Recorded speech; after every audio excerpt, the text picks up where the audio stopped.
रायगड जिल्हा परिषदेच्या आवास गटातून शिवसेनेच्या तिकिटावर जिल्हा परिषदेचे माजी सभापती दिलीप भोईर उर्फ छोटम हे सलग तिसऱ्यांदा निवडणूक लढवणार आहेत।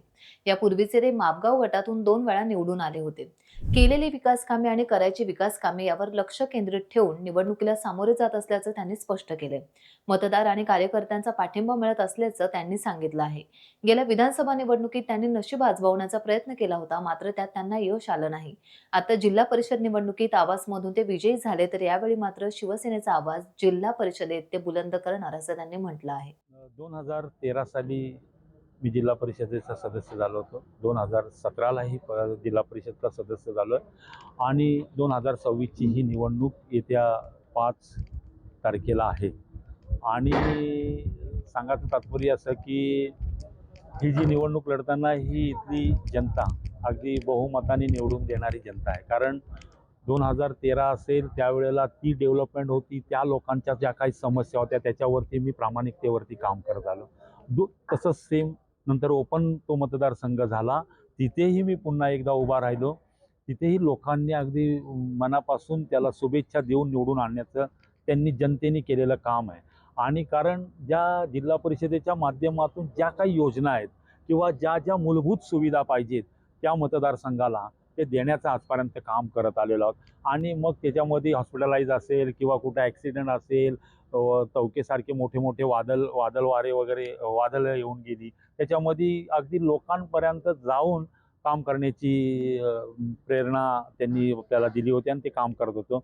त्याचबरोबर आता बघितलं आपण की साऱ्यांना माहिती आहे, कारण ज्या वेळेला 19 कोविड म्हणजे कोविडसारखा काळ आला होता, 3 वर्ष आपलं हे पूर्ण राज्यच नव्हतं, देशावरती ती फार मोठी हे आलं होतं, संकट आलं होतं।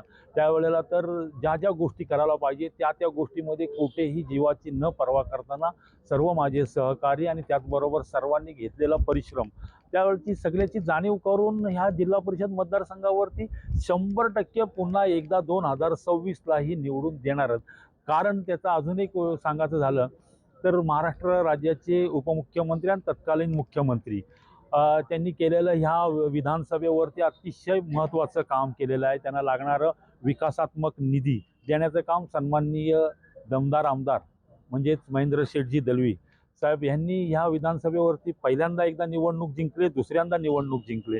त्याच्यामुळं जनतेचा पूर्ण त्यांच्यावरती विश्वास आहे। जे या अलिबाग तालुक्यामध्ये 7 उमेदवार दिलेले आहेत आमदार साहेबांनी, आज निवडणूक मागे फॉर्म घेण्याची प्रक्रिया आहे, पण 7 उमेदवार जर त्यांनी टाकले तर 7च्या 7 विश्वासाने निवडून येतील। कारण त्यांनी केलेलं काम आहे आणि त्यांच्याच पाठबळावरती आज मी शिवसेनेचा एक आवाज मतदारसंघातून उभा आहे। त्याच्यामुळं 100% निवडून येणार आहे, याच्यात काही काडी मात्र शंका नाही आहे। निवडणुकीचं विजन काय?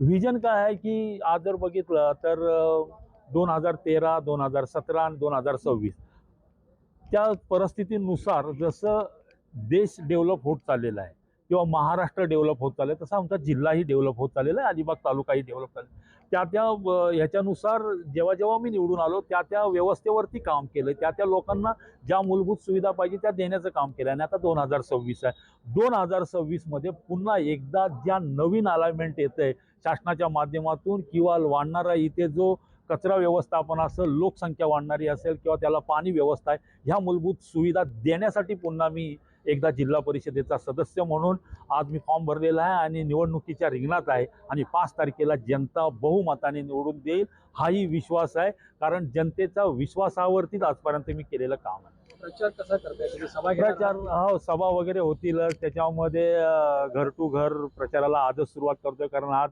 फॉर्म मागे घेण्याचा आहे, त्याच्यामध्ये कोण मागे घेणार आहे, कोण थांबणार आहे, कशा पद्धतीने होणार आहे, आम्ही आमचं काम करत आहे। आज प्रचाराला खऱ्या अर्थाने आजपर्यंत भेटीगाठी घेऊन प्रत्येक मतदाराला किंवा प्रत्येकाच्या घरी जाऊन भेटीगाठी घेत आलो। आत्ता खऱ्या अर्थाने घर टू घर करण्याचा आजपासून सुरुवात झालेली आहे। टाइम्स डिजिटलला लाईक करा, सबस्क्राईब करा, शेअर करा आणि बेल आयकॉन दाबायला विसरू नका। पाहत रहा टाइम्स डिजिटल।